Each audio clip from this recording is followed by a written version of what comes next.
what a man itu untuk mengantar kita supaya kita tahu bahwa kita ini hidup dengan tujuan, ya, bukan hidup dengan sembarangan, dengan sia-sia.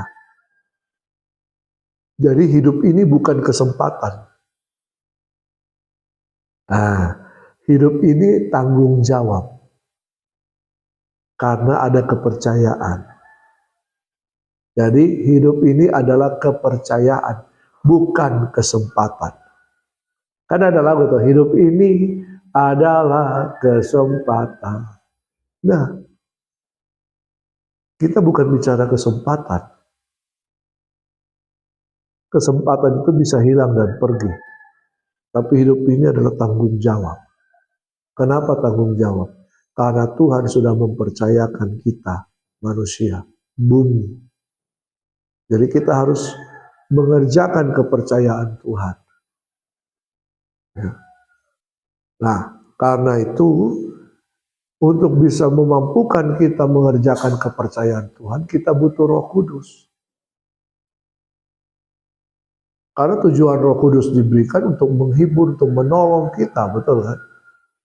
Untuk menyertai kita. Itu adalah kuasa yang dijanjikan oleh Bapa. Jadi pelajaran tentang Roh Kudus ini, itu pelajaran penting. Gereja Pentakosta, gereja karismatik, itu gereja pergerakan. Bergerak karena kuasa Roh Kudus. Makanya di gereja karismatik, itu karunia-karunia Roh Kudus bekerja dengan luar biasa. Betul? Karunia kesembuhan, karunia iman, karunia mujizat, apalagi karunia bahasa roh, ya, karunia menerjemahkan bahasa roh, itu semua. Ya, karunia itu dibebaskan. Jadi gereja karismatik itu membebaskan karunia-karunia Roh Kudus. Makanya gereja karismatik itu pertumbuhannya cepat, kuat. Ya. Nah, salah satu gereja di Toraja ini, gereja GBI, itu sudah punya hampir 3.000 jemaat. Nah, untuk sekarang, dia paling besar di Sulawesi Selatan. Mengalahkan gereja yang ada di Makassar. Ya. Karena bergerak dengan karunia Roh Kudus, kuasa Roh Kudus. Jadi jangan dipandang enteng Roh Kudus. Dan jangan meniadakan Roh Kudus. Ya. Nah, karena itu kita harus belajar. Kita belajar baptisan Roh Kudus, karunia-karunia Roh Kudus, dan otoritas kuasa Roh Kudus.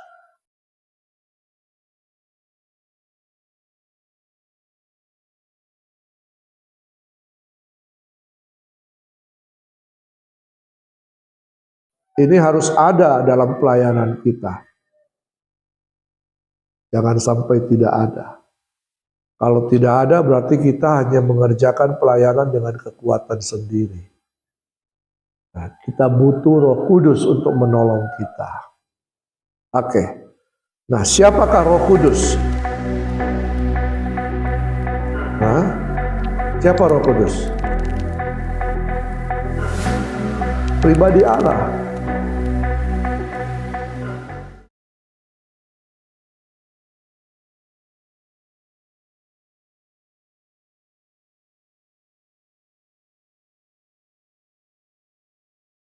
Roh Kudus adalah pribadi Allah. Ya, salah satu pribadi dalam Tritunggal. Nah, kalau kita bicara Tritunggal,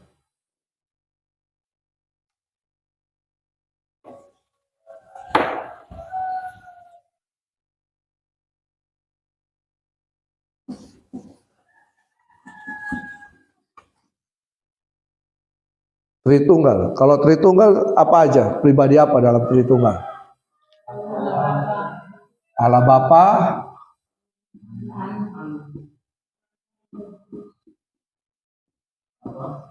Bapa, Putra, Roh Kudus. Hakikatnya adalah Allah. Ya, hakikat. Kita bicara hakikat Allah. Jadi kita punya satu Allah. Hakikatnya Allah. Tetapi keberadaannya ada 3 cara. Allah Bapa, Allah Putra, Allah Roh Kudus. 3 pribadi ini sama-sama Allah. Tetapi cara keberadaannya sebagai Bapa, Allah sebagai Bapa, Allah sebagai Putra, Allah sebagai Roh Kudus. Jadi paham ya? Tritunggal itu berbicara satu hakikat, 3 cara keberadaan. Apa hakikatnya? Apa itu hakikat? Nah, kalau ini kita ini hakikatnya apa? Manusia. Tapi manusia itu terdiri dari apa? Tubuh, jiwa, dan roh. Paham nggak? Hakikat itu apa?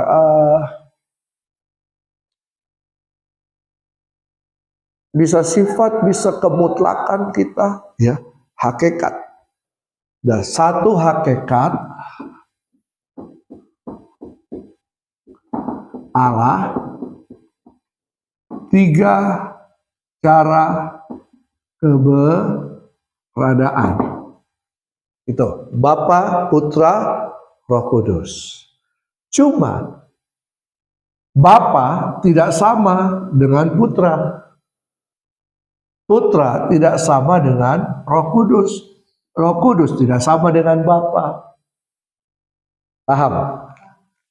Ya. Nah, kayak kita hakikatnya manusia. Ada tubuh, jiwa, dan roh. Tubuh tidak sama dengan jiwa. Jiwa tidak sama dengan roh. Roh tidak sama dengan tubuh. Betul kan? Ya. Jadi masing-masing mempunyai fungsi dan pekerjaan yang berbeda. Bapa pencipta, Putra penyelamat, Roh Kudus penolong menyertai kita. Paham? Nah, jadi ketika Putra ini kan disebut sebagai firman Allah kan? Firman Allah. Nah, nanti baca Yohanes 1 ayat 1. Pada mulanya adalah firman. Firman itu bersama-sama dengan Allah. Firman itu adalah Allah. Nah, jadi firman atau putra sama dengan adalah Allah. Nah, jadi ketika firman Allah berinkarnasi, Apa inkarnasi? Mengenakan daging menjadi sama manusia, ya. Itu kemudian masuk dalam rahim Maria. Betul? Nah, setelah 9 bulan 10 hari lahir bayi. Nanti umur 8 hari baru diberi nama Yesus. Nah, dalam pribadi Yesus itu berdiam apa? Keilahian, firman Allah itu, ya, dengan kemanusiaan. Ini yang disebut dwi natur Yesus. Sebagai sungguh-sungguh sebagai Allah, sungguh-sungguh manusia. Jadi dalam kemanusiaan Yesus, ada keilahian. Nah, ketika firman turun jadi manusia, sorga tidak kosong. Nah, sorga tidak kosong. Ketika Yesus naik ke sorga, Roh Kudus diberikan kepada manusia. Kita tidak menganut, kita tidak menganut paham oneness. Ini. Oneness. Atau Jesus only. Kita tidak menganut itu. Jadi menurut pemahaman oneness, ketika Bapa turun jadi manusia, sorga kosong. Bapa jadi manusia, jadi Yesus. Ketika Yesus naik, ya jadi Bapa, lalu turun lagi jadi Roh Kudus. Satu menjadi tiga. Kita tidak menganut itu. Jadi ketika Putra firman Allah turun ke bumi, Bapa masih ada di surga bersama Roh Kudus. Ketika Yesus naik, Roh Kudus turun ke bumi. Berarti di surga ada Bapa dan Yesus. Makanya kan firman Tuhan bilang, duduklah di sebelah kananku. Itu pembuktiannya. Oke, sampai sini paham tentang Tritunggal. Apa itu Tritunggal? Satu hakikat, tiga cara keberadaan. Jadi Allah Bapa, Allah Putra, Allah Roh Kudus sama, setara. Ya toh? Setara, tapi punya tiga cara keberadaan. Allah sebagai Bapa, Allah sebagai Putra, Allah sebagai Roh Kudus. Ya, masing-masing ini punya tugas kewajiban sendiri-sendiri. Tapi di antara tiga ini mereka saling mengasihi. Makanya Kejadian 1 ayat 26 dikatakan apa? Kita, ya toh? Baik lagi kita. Siapa kita ini? Siapa kita ini? Allah Bapa, Allah Putra, Allah Roh Kudus. Kita. Baiklah kita. Ini bicara komunitas. Bukan baiklah saya, baiklah kita. Ya. Komunitas itu bukan satu, komunitas itu jamak. Tapi apakah Allah kita punya tiga pribadi? Allah kita ada tiga. Apakah Allah kita ada tiga? Kan ada Bapa, ada Putra, ada Roh Kudus. Nah, satu itu bukan satu angka. Ya. Esa. Apa itu Esa? Satu kesatuan. Esa. Satu bukan angka satu, tapi satu kesatuan. Satu hakikat, tapi dengan tiga cara keberadaan. Itu. Nah, orang Yahudi punya itu Shema Elohim. Ya. Adonai Eloheinu, Adonai Echad. Bahwa Allah itu satu. Allah itu satu, Allah itu Adonai, Allah itu besar, Allah itu Echad, satu, Esa. Ya. Nah, jadi Roh Kudus adalah pribadi Allah dan sebagai salah satu pribadi dalam tunggal. Jadi Roh Kudus itu dalam bahasa Ibrani ruah, yang diterjemahkan sebagai roh atau nafas atau angin, roh Allah. Jadi Roh Kudus itu sama, Roh Kudus, Roh Allah, Roh Yesus itu sama. Ya, itu sama. Tidak dibeda-bedakan. Ya. Jadi pribadi Roh Kudus yang tidak terlihat tapi berkuasa. Roh Kudus mampu memberikan kehidupan dan bergerak sesuai dengan kehendak Allah. Karena Roh Kudus itu Roh Allah sendiri. Ya. Putra Sang Firman itu adalah firman Allah yang keluar dari mulut Allah. Nah, kalian kan biasa lihat disk toh? Isi apa biasanya disk? Isi lagu, isi apa? Nah, bisa enggak disk itu isi khotbah? Bisa. Kira-kira kalau saya ngajar begini, baru kemudian direkam, baru kemudian saya kasih masuk di disk, itu suara siapa? Saya toh? Itu pribadi siapa yang ada di dalam? Saya toh?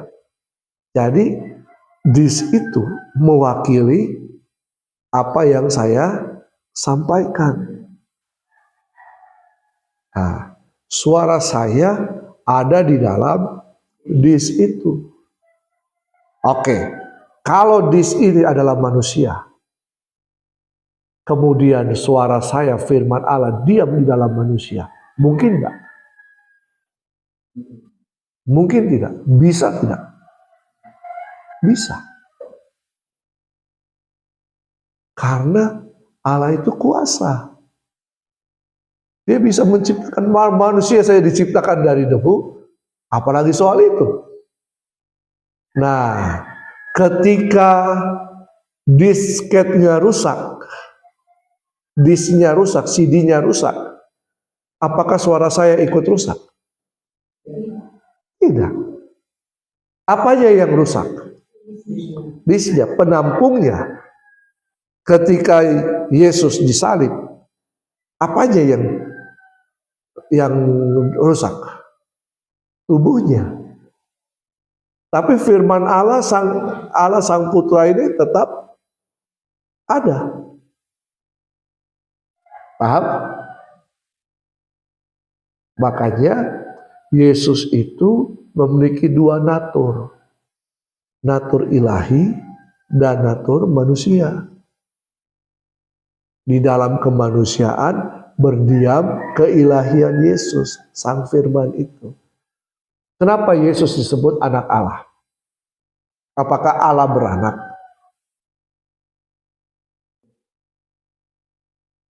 Tidak.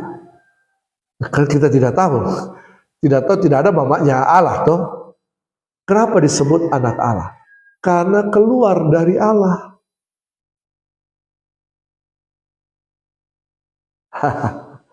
Keluar dari, apa yang keluar dari Allah? Sang Firman. Ia menjelma jadi, berinkarnasi jadi manusia.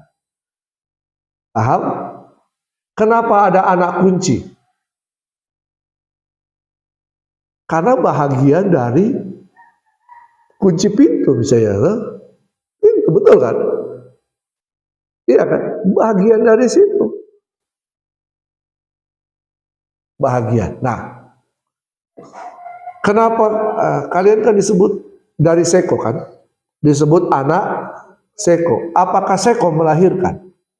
Tidak. Kenapa? Kenapa disebut anak Seko? Karena berasal dari Seko. Karena kalau disebut anak Papua.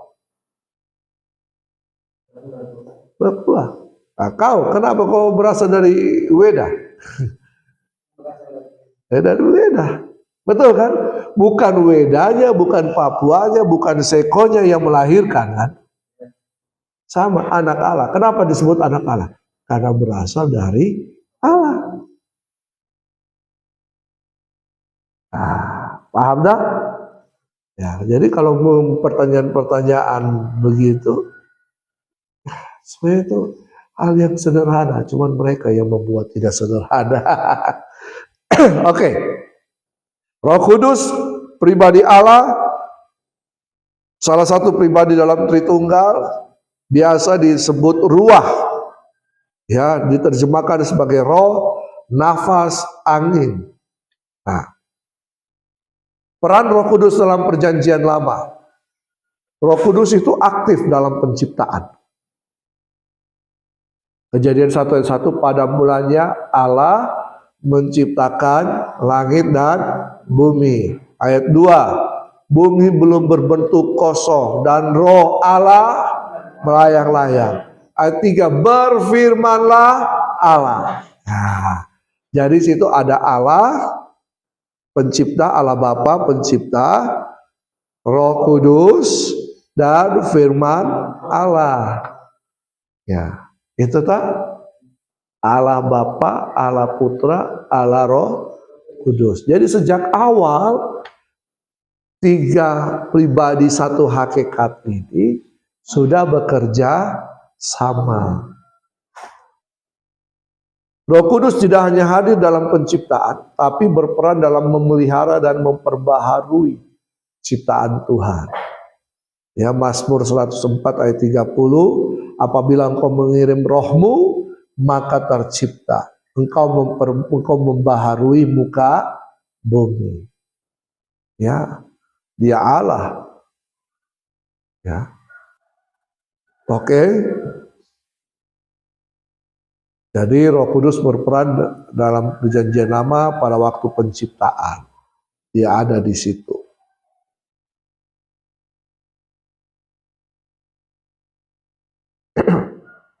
Jadi Roh Kudus itu bukan muncul terakhir. Roh Kudus itu sudah sama. Ada yang membagi. Oh, ini zaman Allah Bapa dari penciptaan sampai 2000 tahun. Ya, lalu kemudian oh ini zaman Yesus. Ya, 2000 tahun. Oh, jadi 2000 tahun kemudian zaman Roh Kudus. Nah, sekarang menurut penanggalan kalender Cina itu dihitung sejak manusia keluar dari Taman Eden diusir, itu berarti sudah 5.700, sudah hampir 5.800 kali. Berarti kalau ini 2000, berarti sisa kurang lebih 200 tahun lagi kiamat. Apakah begitu? Tidak. Ya, karena Allah Tritunggal tetap bekerja bersama-sama. Amin. Oke, lanjut. Nah, dalam Perjanjian Lama, Roh Kudus ini sering digambarkan untuk memberi kuasa kepada para nabi pemimpin. Ya, misalnya Keluaran 31 ayat 3, Besalel dipenuhi Roh Allah. Siapa Besalel ini? Pada waktu Musa mau mendirikan kemah, maka salah satu ahli itu namanya Besalel. Ya, jadi Tuhan memberikan hikmat lewat Roh Kudus. Jadi dalam Perjanjian Lama itu Roh Kudus itu hanya hinggap pada diri manusia, tidak tinggal menetap, hanya hinggap. Nanti kalau sudah selesai pekerjaannya, dia pindah lagi ya. Nah, jadi Besalel ini dipenuhi oleh Roh Allah dengan keahlian, pengertian, pengetahuan untuk segala macam pekerjaan. Hakim-hakim Gideon, Roh Kudus hinggap untuk memberikan kebijaksanaan. Simson, Roh Kudus hinggap untuk memberikan kekuatan. Ya, jadi contoh-contoh. Oke, nanti saya kasih nih ya. Kalian bisa catat yang penting-pentingnya saja. Tidak usah kalimat per kalimat. Ya, nanti Bapak Ali kasih ya, kirim. Nah, ada nubuat tentang pencurahan Roh Kudus di masa. Jadi Roh Kudus itu sudah berperan dari penciptaan sampai Perjanjian Lama, tapi juga dinubuatkan akan juga terjadi dalam perjanjian yang baru ini. Ya. Nabi Yoel menubuatkan, kemudian daripada itu akan terjadi bahwa aku akan mencurahkan rohku ke atas semua manusia.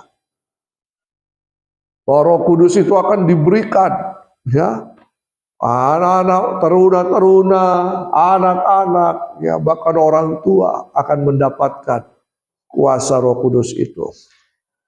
Jadi Roh Kudus itu tidak diberikan hanya kepada satu golongan orang, hanya orang dewasa.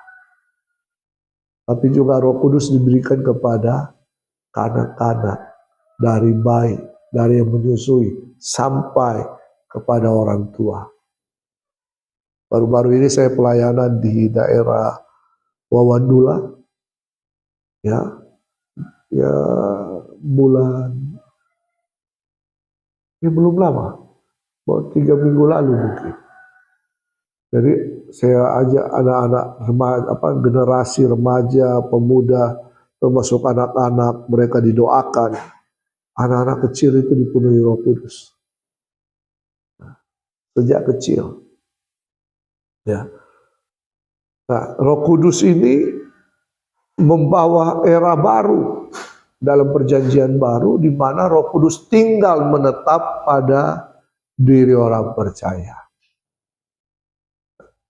Yehezkiel bernubuat bahwa Tuhan akan memberikan hati yang baru, roh yang baru, ya. Nah, Yehezkiel 36 ayat 26 sampai 27. Aku akan menaruh rohku di dalam kamu dan membuat kamu hidup menurut ketetapan-ketetapanku. Ya, jadi pada waktu orang Israel keluar dari tanah Mesir, 49 hari kemudian mereka ada di bawah kaki Gunung Sinai. Hari yang ke-50 Tuhan memberikan hukum 2 loh batu. Hukum-hukum Tuhan ditulis di 2 loh batu. Itu 2 loh batu ada di luar manusia atau di dalam manusia? Di luar manusia. Hukum itu ditulis di luar manusia.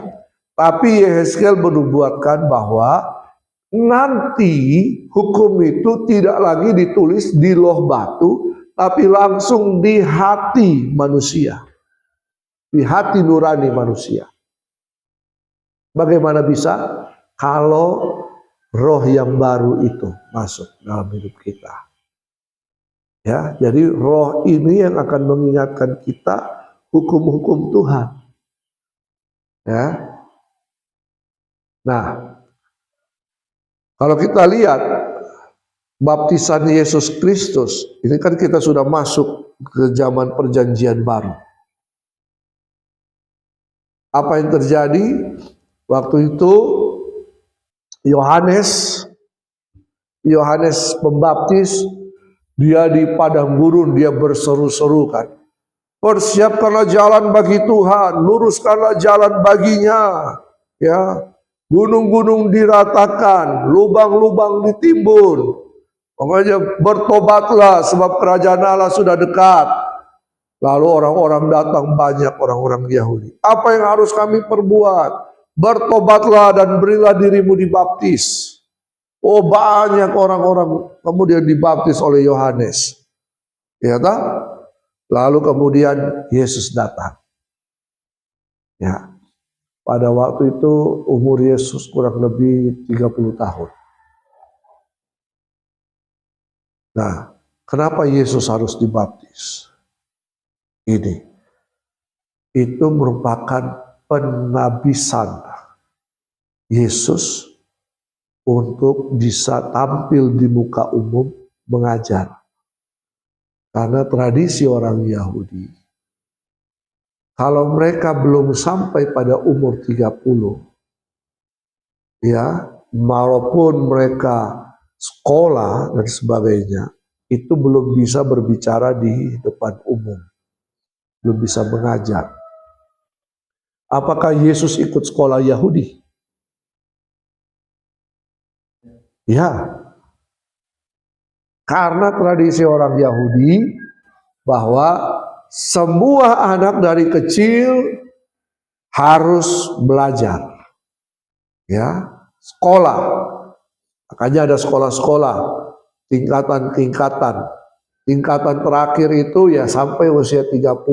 Itu masuk masa seperti kita, perguruan tinggi. Ya, belajar di situ, baru kan ada wisuda.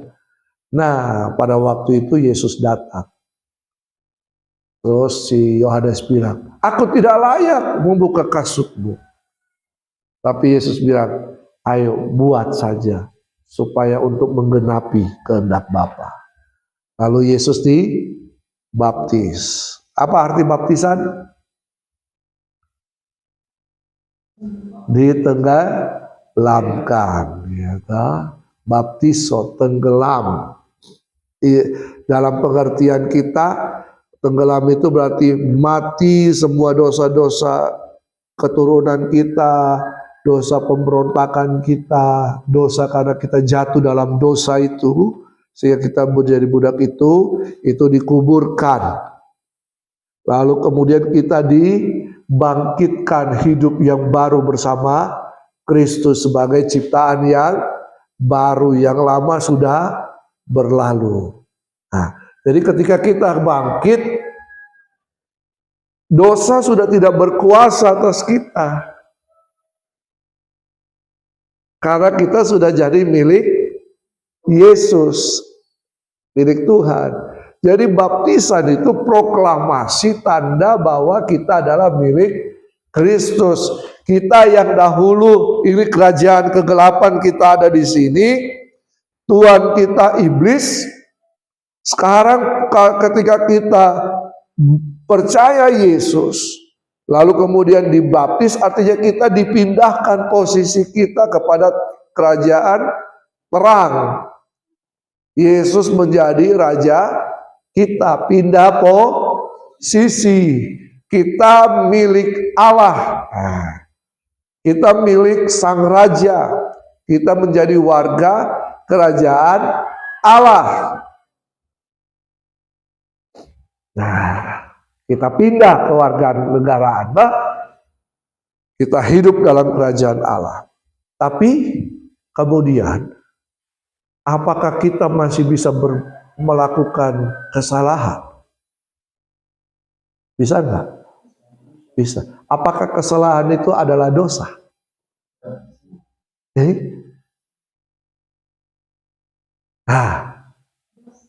Dosa. Apa pengertian dosa?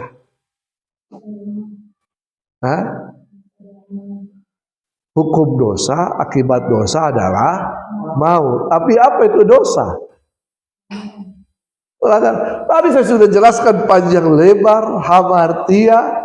Apa itu dosa? Melenceng dari sasaran atau jatuh dari tujuan. Ya, sehingga kita kemudian jadi budak iblis. Ya, kita melakukan kehendak iblis. Apa yang kita lakukan? Kejahatan. Tapi kemudian ketika kita menerima penebusan Kristus, kita percaya Yesus, kita minta ampun, kita dibaptis, semua kutuk-kutuk dosa, ikatan-ikatan dosa karena kejatuhan ini, itu sudah ditebus, dibayar lunas oleh Yesus di kayu salib. Nah, kita ditebus dari dosa.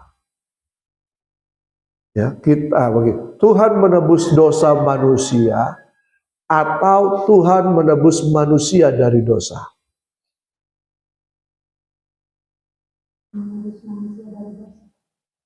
Tuhan menebus manusia dari dosa. Yang lain tidak apa-apa salah.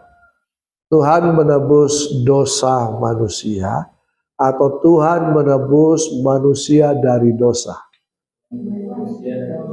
Ya, Tuhan menebus manusia dari dosa. Berarti ketika kita dipindahkan, kita masih ada dosa enggak? Tidak. Tidak. Nah, contoh. Ini dosa. Ini yang mengikat saya. Saya dalam kerajaan kegelapan. Dosa mengikat saya. Ketika saya ditebus dari dosa, maka saya kan dibayar lunas. Sayanya yang dibayar lunas oleh pengorbanan Kristus di kayu salib. Berarti dosa ini dilepas dari saya toh. Betul tidak? Sekarang ini dosa tinggal di sini. Saya di sini, betul kan? Saya adalah ciptaan yang baru dalam Kristus, jadi mulia. Cuman ini harus diajarkan ulang lagi. Ya. Jangan taruh sini. Coba. Dewi bertobat umur berapa?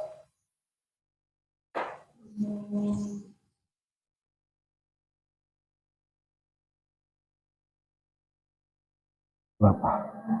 20. Bertobat umur 20. Sekarang ya, oke lah, taruhlah sekarang 30. Taruhlah 30 ya. Taruhlah. Karena bagi wanita itu agak tabu bicara umur. Nah, bayangkan dari 0 sampai umur 20 tahun, apa yang menguasai kita? Dosa.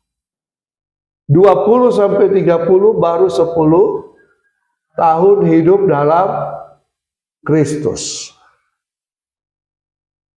Kira-kira mana yang lebih kuat menguasai kita kebiasaan itu? 20 tahun atau 10 tahun? 20 tahun. Karena kita melakukan ini sudah mendarah daging ini. Betul kan? Keinginan apa? Keinginan daging, keinginan mata, keangkuhan hidup. Ini terus berjuang di dalam kehidupan kita selama 10 tahun ini.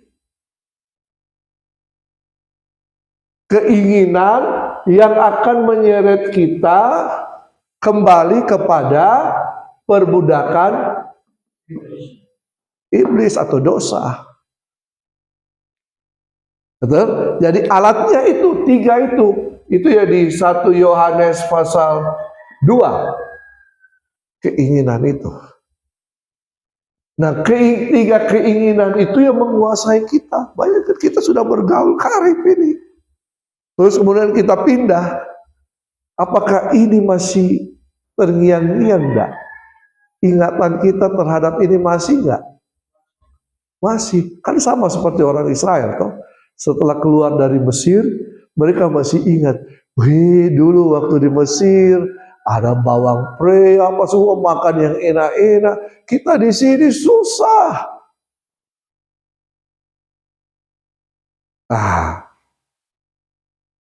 Makanya tidak ada jaminan bagi kita yang sudah dibaptis, percaya Yesus, bahkan sudah dipenuhi Roh Kudus, berkarunia Roh Kudus, tidak jatuh dalam kesalahan. Bukan lagi kita bicara dosa. Kesalahan. Karena dosa sudah ditebus toh. Kita sudah ditebus dari dosa toh. Dan manusia kan belum sempurna, sedang berjuang kepada kesempurnaan. Bisa jatuh bangun enggak? Bisa. Perbuatan kejahatan yang seperti kita perbuat pada waktu kita masih berdosa. Masih bisa kita lakukan. Kita jatuh pada keinginan daging, keinginan mata, keangkuhan hidup. Makanya di dalam kita ada perjuangan, ada perang Antara apa? Keinginan daging, keinginan roh. Ini berjuang ini. Keinginan daging yang sudah 20 tahun, keinginan roh yang baru kita bangun 10 tahun itu pun jatuh bangun. Mana kira-kira yang lebih kuat? Jiwa, pikiran, kehendak, perasaan itu juga berperan. Kalau jiwa kita condong kepada keinginan daging, maka kita akan kembali ikut 20 tahun itu. Makanya harus berjuang terus untuk hidup dalam roh. Bagaimana caranya? Jangan izinkan sekali-kali pikiran kita dikuasai oleh keinginan-keinginan tadi. Nah, oke. Kita lanjut di sini. Pada waktu Yesus dibaptis, itu kan baptisan manusia, itu tanda kita lahir baru. Tapi apakah Yesus dibaptis karena dia berdosa? Tidak. Itu tanda penabisan dia, keimamannya. Ya. Jadi ketika Yesus dibaptis, waktu dia keluar, apa yang terjadi? Langit terbuka, bukan merpati, ya. Langit yang terbuka, lalu Roh Kudus, Roh Allah turun ke atas Yesus seperti burung merpati, bukan burung merpati. Kalau burung merpati itu ada pendeta, dia mau khotbah tentang Roh Kudus turun, jadi dia suruh kosternya pergi cari burung merpati. Dia bilang begini, nanti kalau saya khotbah, kok ada di atas sih, di loteng, ya, waktu saya bilang, Roh Kudus turun, kok lepas itu burung merpati. Pada waktu hari Minggu, pendeta khotbah tuh, berapi-api, semangat, bernyala-nyala. Langsung dia bilang, hari ini kita menantikan kuasa Roh Kudus. Roh Kudus turun. Mana? Tidak ada. 2 kali, Roh Kudus turun. Mana? 3 kali, Roh Kudus turun. Dia berteriak, dia pikir di koster tertidur. Langsung, woi mana itu? Koster bilang, Pak Pendeta, burung merpati sudah dimakan kucing. Jadi Roh Kudus dimakan kucing. Bukan seperti itu. Baru kemudian ketika Roh Kudus turun, lalu suara berkata, inilah anakku yang kukasihi, kepadanya lah aku berkenan. Itu pernyataan Allah bahwa ini anaknya. Putra itu, Sang Firman itu telah hadir di tengah-tengah dunia. Nah, paham ya? Ya, jadi bukan burung merpati. Kenapa Roh Kudus turun atas diri Yesus? Ini menandai pengurapan Yesus Kristus oleh Roh Kudus untuk memulai misinya. Padahal kan dalam diri Yesus berdiam firman Tuhan, toh? Firman Allah, toh? Tetapi kan orang harus melihat. Setiap imam itu harus ditabiskan. Yesus penabisannya langsung dari sorga, pengurapannya. Kan setiap raja itu harus diurapi, toh? Ya, sama. Untuk apa? Mewujudkan kerajaan Allah. Yesus itu bukan hanya juru selamat. Nanti baca di Lukas. Lukas mengatakan, pada hari ini telah lahir bagimu juru selamat. Terus ada kata, yaitu.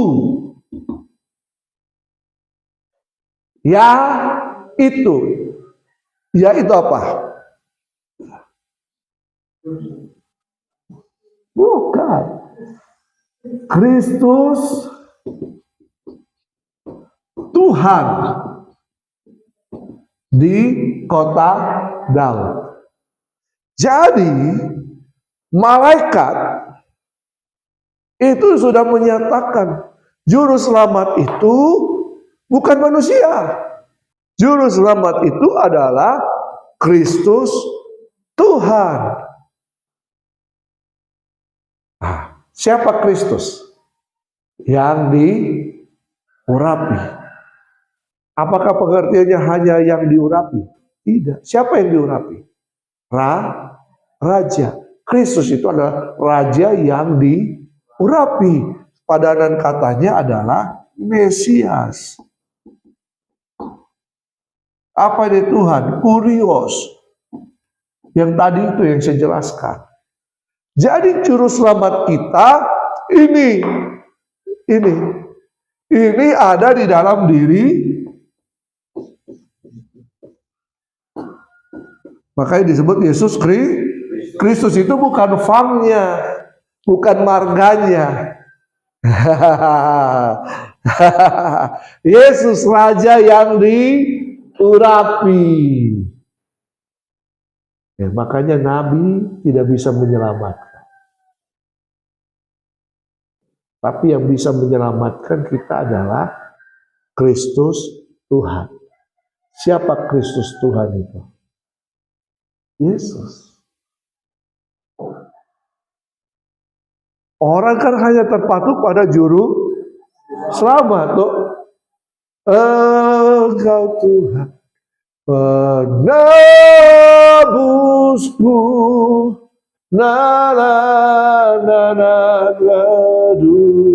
dunia. Hanya juru selamat. Padahal siapa juru selamat itu? Kristus Tuhan. Selain Kristus Tuhan, tidak ada yang bisa menyelamatkan manusia. Amin. Makanya tidak ada nama lain di bawah kolong langit ini yang namanya bisa menyelamatkan manusia selain Yesus Kristus Tuhan. Jelas. Jelas. Makanya jangan hanya berhenti pada juru selamat. Kita harus tahu siapa juru selamat itu yang bisa menyelamatkan kita. Kristus Tuhan. Amin. Nah, lanjut. Jadi peristiwa ini, peristiwa baptisan Yesus dan turunnya Roh Kudus atas dirinya, ini tentang peran Roh Kudus dalam karya Kristus. Bahwa pribadi Allah, Roh Kudus juga turut menyertai pribadi firman Allah. Nah, makanya firman dan Roh Kudus harus bekerja sama.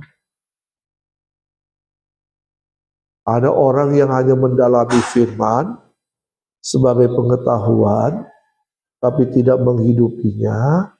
Itu yang disebut ahli-ahli Taurat. Orang Farisi hanya tahu. Tapi firman itu harus dihidupkan oleh Roh Kudus. Kita baca firman, kita harus minta Roh Kudus, tolong tuntun saya supaya saya mengerti firman Tuhan ini. Ketika firman dan Roh Kudus bekerja sama, wah, luar biasa.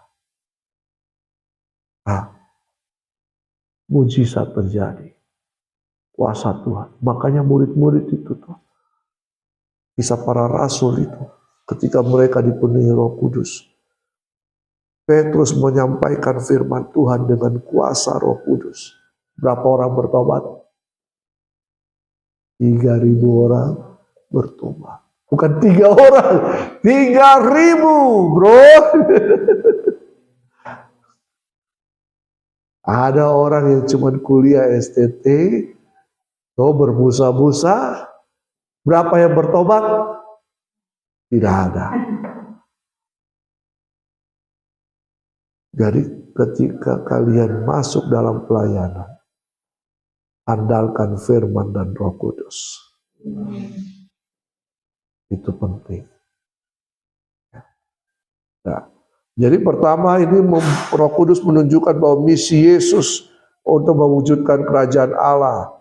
Lalu yang kedua, turunnya Roh Kudus pada baptisan Tuhan Yesus itu untuk menggenapi nubuat Yesaya tentang hamba Tuhan yang akan diurapi. Makanya Yesus berkata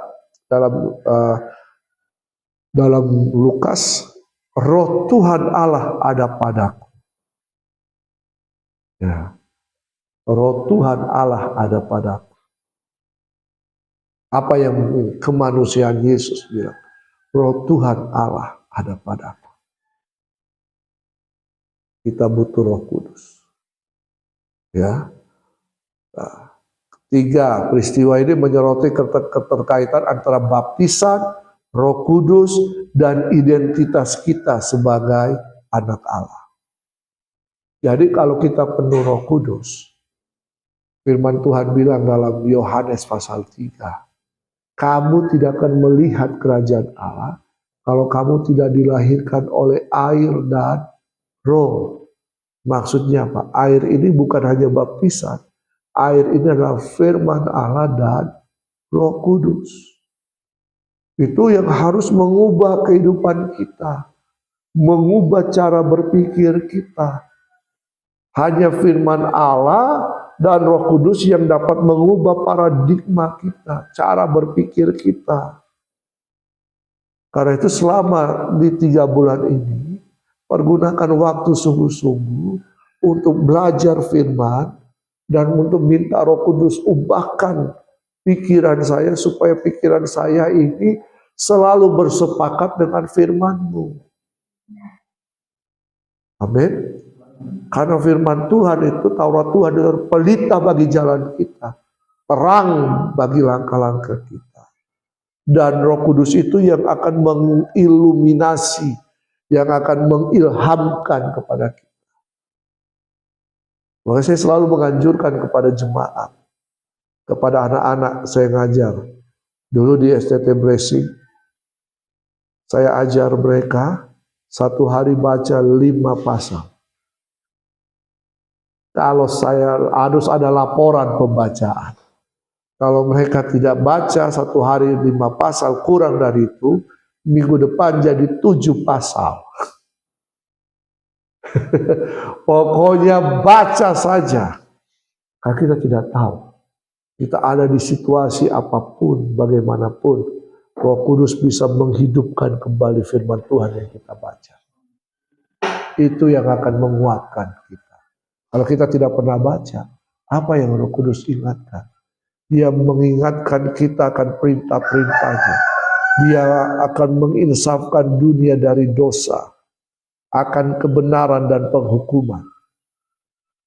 Akan kebenaran karena aku pergi kepada Bapa. Bahwa kita punya Yesus yang memang turun dari sorga. Bukan manusia yang akan pergi ke sorga. Dia turun dari sorga dan dia naik kembali ke sorga. Dan dia akan datang dengan cara yang sama. Akan kebenaran, akan penghukuman karena mereka menolak Kristus. Itu yang harus kita kerjakan.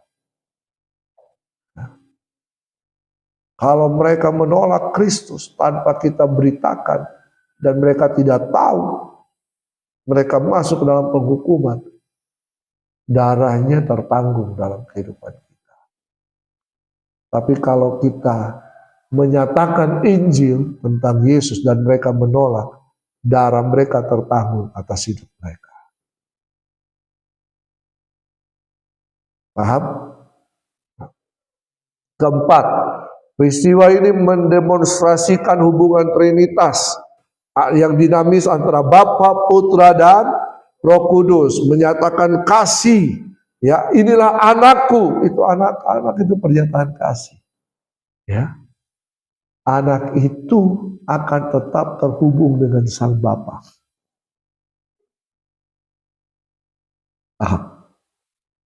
Hubungan yang erat antara Bapa dan anak. Anak bisa bebas masuk ke kamar Bapa. Betul? Kalau kemenakan tidak bebas. Anak walaupun Bapa lagi tidur dia lompat-lompat, bapaknya marah tidak. Bapak itu sayang sama anak. Amin. Kalian anak atau pembantu atau tetangga? Anak. Anak itu dengan bebas datang ke Papa. Kalau dia ada apa-apa, dia tidak berkata begini. Oh Tuhan, pencipta langit dan bumi. Engkau yang menciptakan burung-burung di udara, ikan-ikan di laut. Hari ini hambamu datang kepadamu. Kalau begini kau bicara sama papamu, dia toki kok. Dia kandato toh. Kau coba datang ke papa, papa minta kak uang, gitu toh. Ada Pancasila. Iya, tapi anak itu datang kepada Bapa tidak dengan liturgi kan, tidak dengan tata cara, betul kan? Betul kan? Sama. Kita dengan Bapa nggak usah pakai cara-cara. Langsung, Papa, kau tahu toh, saya butuh apa? Atau saya mau kasih tahu? Nah ya, serius ini. Toh, kau pernah sekolah di Malang toh? Kalau kau bicara sama mama mau butuh apa misalnya? Mak, mau bayar uang sekolah. Tidak ada berpuisi dulu toh? Nah, iya.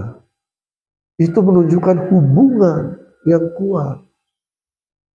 Darah itu lebih kental dari apa? Dari hubungan yang lain. Walaupun anak sudah diusir keluar, tapi dia tetap anak. Cuman butuh pertobatan untuk kembali kepada Bapa. Oke. Peran Roh Kudus dalam pelayanan dan mujizat Yesus Kristus. Ya, bahwa Yesus itu berjalan dalam kuasa Roh Kudus. Matius 12 ayat 28. Tetapi jika aku mengusir setan dengan kuasa Roh Allah, maka sesungguhnya kerajaan Allah sudah datang kepadamu.